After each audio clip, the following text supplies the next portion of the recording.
takes it in overtime. Brady can cut, breakaway shoots, scores!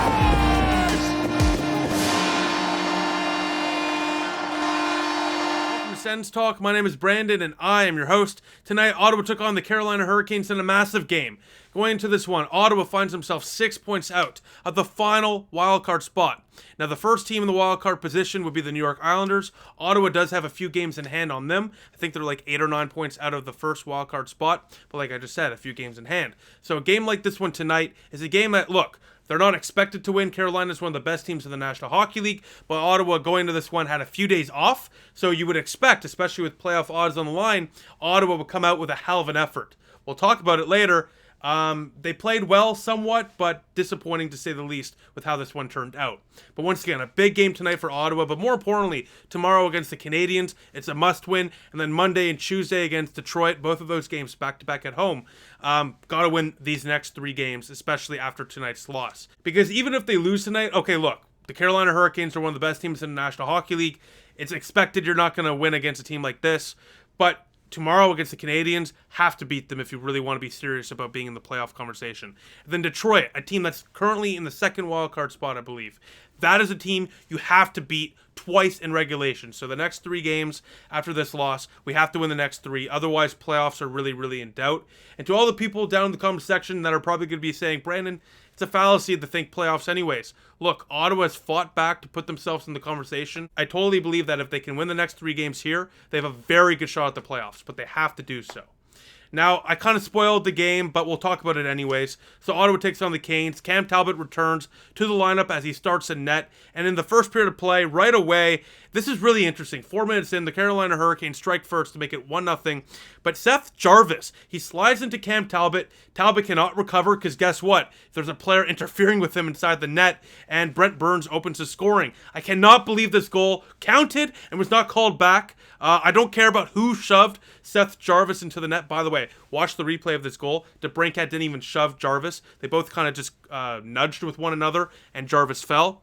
But Jarvis didn't try to get out of the way. So this is textbook goaltender interference, because if you don't get out of the way or try to make an effort of getting out of the crease after falling into the crease, it's goaltender interference. So the fact that the refs, they circled, they didn't even review it, and the fact that DJ, for whatever reason, didn't even challenge it, baffles my mind. And right away, less than 5 minutes in, and frankly a must-win, or a game that you really want to win, Ottawa down 1-0 early, and it just, once again, it just baffles my mind how this could be called a goal. I just don't understand it. Goaltender interference and offsides are probably the 2 most controversial calls that never are called consistently in the National Hockey League. We saw another example of that again tonight. What the hell is goaltender interference after what we just saw there? Once again, Jarvis and DeBrincat nudged with one another. It happens all the time. He fell down. Okay, whatever. He didn't make an effort to get out of the crease. That is goaltender interference. I don't care what anyone says. He did not make an effort to leave the crease. And that right there is why that should have been called back. Regardless, Kane strike. 1-0, 3 minutes later. Hamonic does not have his man properly covered out front. Jarvis, of course, strikes. He capitalizes here on a Talbot rebound to make it 2-0. Seth Jarvis, I mean, come on. I hate this guy all of a sudden. I used to like him. Now I hate him. 2-0 Canes after 20 minutes of play. And it's just a disastrous start to the game for Ottawa, where at some points in the game, in the first period, Carolina outshot us like, I think it was like 16-2. I mean, it was unbelievable how lopsided it was. Talbot was making some big stops early on there. I'm not going to blame him. I saw some heat on Cam Talbot on Twitter tonight. I really don't understand that. He's kind of the only reason Ottawa had a chance in this one, especially after the way the Canes came out in that first period all over the Sounders. Ottawa did not even have any chance to get sustained zone pressure in the Carolina offensive zone in that first period. So Cam Talbot really, really played well, kept Ottawa in it. Don't really understand the hate for him tonight, especially after a long absence with that injury. I thought he played very well, but he kept us in it. After 20 minutes of play, it's 2-0. But yeah, just a tough break there for Talbot on the first one, on a goal that frankly should not have counted. And then the second one, I mean, when you don't have a guy properly covered out front, more likely than not, the puck's going to be in the back of the net. So a tough start there for Ottawa. And then in the second period of play, we saw some decent pushback by the Ottawa Senators, much more even in this period than the first period of play. And once again, Cam Talbot continued to make some good stops, but the Senators failed to strike on multiple power plays. And that's the theme of this game. Ottawa did not have any finish, of course, but the power play itself, which we'll talk about in the game notes, was disastrous tonight. And they even had a 5-on-3. They cannot capitalize. So we go to the third period of play, and this is where the Carolina Hurricanes put the dagger in the heart of the Ottawa Senators. Andrei Svechnikov, a fellow draft pick in the Brady Tkachuk draft class, with a quick release and tight, top shelf, 3-0, and that's the dagger right there, with about 7-8 minutes left in the game. And a minute or two before that Svechnikov goal, Ottawa had a power play. Their 5th power play of the night. They went 0 for 5. So Ottawa's power play, disastrous, just could not get anything going. And right away after they did not score on their 5th power play, the Canes put this one away. They would end up getting the empty net goal as they take down the Senators 4-0. Ottawa has lost back-to-back games.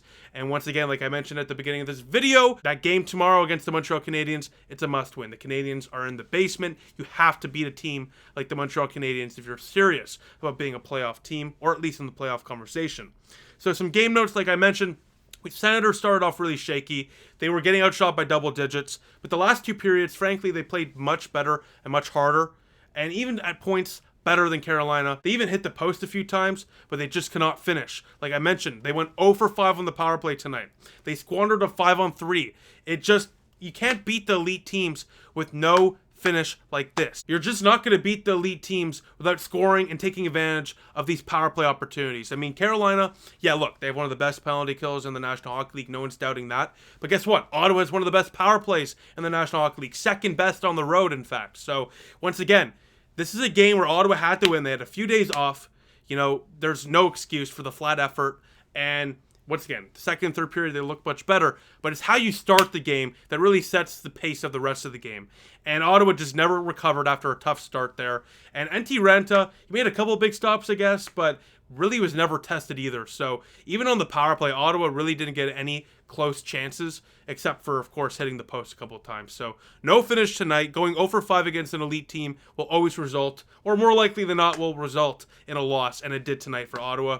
Now, Cam Talbot once again looked great and kept us in it with 27 stops. Very impressed with his effort tonight, especially after like 3 weeks off. Once again, I don't understand the heat he's receiving on Twitter tonight. What do you want him to do in that third one? That's an electric shot from Svechnikov. The second one, I mean, Hamnick left his guy out front. And then the first one, I mean, he literally was interfered with and couldn't get out front to stop the puck. So all 3 goals tonight for Talbot, I'm not going to blame him for. So I really do not understand the hate he's receiving. But once again, Talbot kept us in it, gave us a shot. Unfortunately, we couldn't get him a goal or 2. Last thing, the top 6 tonight. DeBrincat had a couple chances, but of course hit the post, couldn't finish there, which unfortunately seems to be a reoccurring thing. I mean, Alex DeBrincat, I think, has hit the post more than maybe any other NHL player in the NHL this year. I mean, it's unbelievable. I mean, this guy's hit the post so often. Just no luck for him. And, you know, the rest of Ottawa's top 6, I mean, Tkachuk, Stützle, they didn't really play well today. But once again, Stützle and Tkachuk carry the Ottawa Senators every single game. I'm not going to fault them for having an off night. Everyone does. That's a game, or this is a game where the Bathersons, the DeBrincats, the Giroux, you know, these guys, Pinto, Greg, whatever, they have to contribute, okay? They have to contribute in that top 6. And then the bottom 6, I mean, we didn't really see much from Pinto tonight. Broussard was invisible. Joseph has been invisible all year.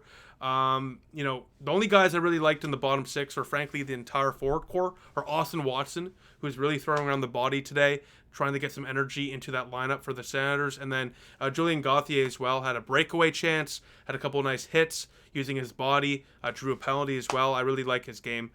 Good speed there as well for him. So once again, Ottawa, just a disastrous game from the beginning to end. Yeah, they looked better in the second and third period, but Carolina definitely did not take their foot off the pedal. Just because it was even in the second and third period doesn't mean the Ottawa Senators played a fantastic game. It was an even game. They had some chances, played better than Carolina at times. But when you start that poorly, it's tough to chase a team like the Carolina Hurricanes for the rest of the game. So just a squandered opportunity tonight, and the Senators know what they have to do. You have to win tomorrow, and you have to win back-to-back against Detroit on Monday and Tuesday. So with that, I'll leave it at that. Just really disappointed with this loss.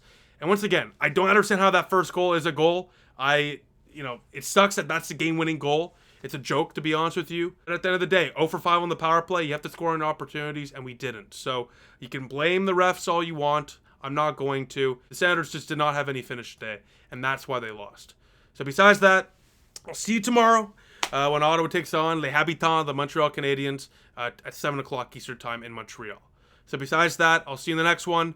Go Sens, go.